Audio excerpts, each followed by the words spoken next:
June 3 വരെ കേരളം, മാഹി, ലക്ഷദ്വീപ് എന്നിവിടങ്ങളിൽ വ്യാപക മഴയ്ക്ക് സാധ്യതയെന്ന് കേന്ദ്ര കാലാവസ്ഥാ വകുപ്പിന്റെ മുന്നറിയിപ്പ്. മണിക്കൂറിൽ 40 മുതൽ 50 വരെ കിലോമീറ്റർ വേഗത്തിൽ കാറ്റ് വീശിയേക്കാനും സാധ്യതയുണ്ട്. സംസ്ഥാനത്ത് മഴ ശക്തമായി തുടരുകയാണ്. മിന്നലോടും ശക്തമായ കാറ്റോടും കൂടിയാകും മഴ പെയ്യുന്നത്. അടുത്ത 4-5 ദിവസങ്ങൾക്കുള്ളിൽ തെക്കു പടിഞ്ഞാറൻ കാലവർഷം കേരളത്തിലെയും തമിഴ്നാട്ടിലെയും ചില ഭാഗങ്ങളിൽ എത്തിച്ചേരുന്നതിന് അനുയോജ്യമായ സാഹചര്യം നിലനിൽക്കുന്നതായും കേന്ദ്ര കാലാവസ്ഥാ വകുപ്പ് അറിയിച്ചു. മഴ മുന്നറിയിപ്പിന്റെ ഭാഗമായി ഇന്ന് കോട്ടയം, എറണാകുളം, ഇടുക്കി, കോഴിക്കോട്, വയനാട്, കണ്ണൂർ ജില്ലകളിൽ യെല്ലോ അലർട്ട് പ്രഖ്യാപിച്ചിട്ടുണ്ട്. 24 മണിക്കൂറിന്റെ 64.5 മില്ലിമീറ്റർ മുതൽ 115.5 മില്ലിമീറ്റർ വരെ മഴ ലഭിച്ചേക്കാം. നാളെ പത്തനംതിട്ട, ആലപ്പുഴ, കോട്ടയം, എറണാകുളം, തൃശൂർ, മലപ്പുറം, കോഴിക്കോട്, വയനാട് ജില്ലകളിൽ യെല്ലോ അലർട്ടാണ്. മോശം കാലാവസ്ഥയ്ക്ക് സാധ്യതയുള്ളതിനാൽ ജൂൺ 3 വരെ മത്സ്യബന്ധനം പാടില്ല. കർണാടക തീരത്ത് മത്സ്യബന്ധനത്തിന് തടസ്സമില്ല. കേരളത്തിൽ 4 ദിവസത്തിനുള്ളിൽ കാലവർഷം എത്തുമെന്ന് കാലാവസ്ഥാ നിരീക്ഷണ കേന്ദ്രം അറിയിച്ചു. എന്നാൽ കേരളത്തിൽ ഉൾപ്പെടെ മഴ കുറയുമെന്നാണ് വിലയിരുത്തൽ. രാജ്യത്താകെ ദീർഘകാല ശരാശരിയുടെ 90% മഴയാണ് പ്രതീക്ഷിക്കുന്നത്. ഇത് 90-ൽ കുറയാൻ 60% എത്താനും സാധ്യതയുണ്ട്.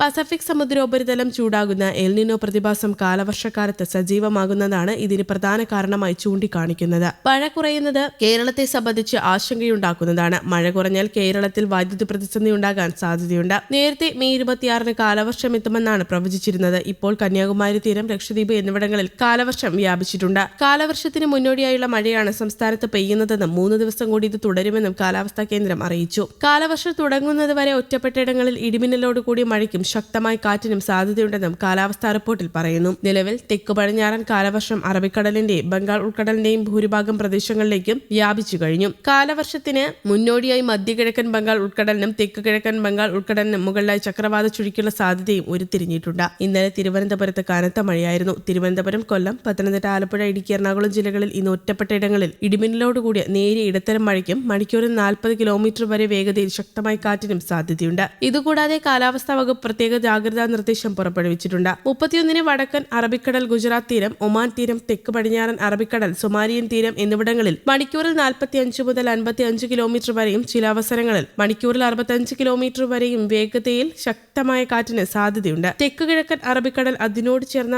മാലദ്വീപ് തീരം എന്നിവിടങ്ങളിൽ മണിക്കൂറിൽ 35 മുതൽ 45 കിലോമീറ്റർ വരെയും ചില അവസരങ്ങളിൽ മണിക്കൂറിൽ 55 കിലോമീറ്റർ വരെയും വേഗതയിൽ ശക്തമായ കാറ്റിനും മോശം കാലാവസ്ഥയ്ക്കും സാധ്യതയുണ്ട്. ഗൾഫ് ഓഫ് മാന്നാർ, അതിനോട് ചേർന്ന കന്യാകുമാരി പ്രദേശം, തമിഴ്നാട് തീരം, ശ്രീലങ്കൻ തീരം, ആന്ധ്രാപ്രദേശ് തീരം, തെക്കൻ ബംഗാൾ ഉൾക്കടൽ, മധ്യ പടിഞ്ഞാറൻ ബംഗാൾ ഉൾക്കടൽ, തെക്കൻ ആൻഡമാൻ കടൽ, അതിനോട് ചേർന്ന വടക്കൻ ആൻഡമാൻ കടൽ എന്നിവിടങ്ങളിൽ മണിക്കൂറിൽ 40 മുതൽ 50 കിലോമീറ്റർ വരെയും ചില അവസരങ്ങളിൽ മണിക്കൂറിൽ 60 കിലോമീറ്റർ വരെയും വേഗതയിൽ ശക്തമായ കാറ്റിന് മോശം കാലാവസ്ഥയ്ക്കും സാധ്യതയുണ്ട്. അതേസമയം സംസ്ഥാനത്ത് ദേശീയപാത നിർമ്മാണം നടക്കുന്ന സ്ഥലങ്ങളിൽ കാലവർഷ സമയത്തുള്ള വെള്ളക്കെട്ട് ഒഴിവാക്കാൻ ദേശീയപാത അതോറിറ്റിയുമായി ചേർന്ന് കർമ്മ പദ്ധതി രൂപീകരിക്കാൻ മുഖ്യമന്ത്രി വി.ഡി. സതീശന്റെ അധ്യക്ഷതയിൽ ചേർന്ന ഉന്നതതല യോഗത്തിൽ തീരുമാനമായി. കാലവർഷ മുന്നൊരുക്കങ്ങൾ വിലയിരുത്താനാണ് യോഗം ചേർന്നത്. കഴിഞ്ഞ ജൂണിൽ മലപ്പുറം, കൂരിയാട്, ഡിസംബറിൽ കൊല്ലം, മൈലക്കാട് എന്നിവിടങ്ങളിൽ ദേശീയപാത ഇടിഞ്ഞു താണത് പോലുള്ള അപകടങ്ങൾ സംസ്ഥാന ദുരന്ത നിവാരണ അതോറിറ്റിയും കളക്ടർമാരും മുഖ്യമന്ത്രിയുടെ ശ്രദ്ധയിൽപ്പെടുത്തിയിരുന്നു. റോഡുകളിലെ കുഴികൾ അടയ്ക്കണമെന്നും അപകട സാധ്യതയുള്ള സ്ഥലങ്ങളിൽ മുന്നറിയിപ്പ് ബോർഡുകൾ സ്ഥാപിക്കണമെന്നും മുഖ്യമന്ത്രി നിർദ്ദേശിച്ചു. സ്കൂളുകളുടെ ചുറ്റുമതിലിന്റെയും മേൽക്കൂരയുടെയും സമീപത്തെ മരങ്ങളുടെയും സുരക്ഷ,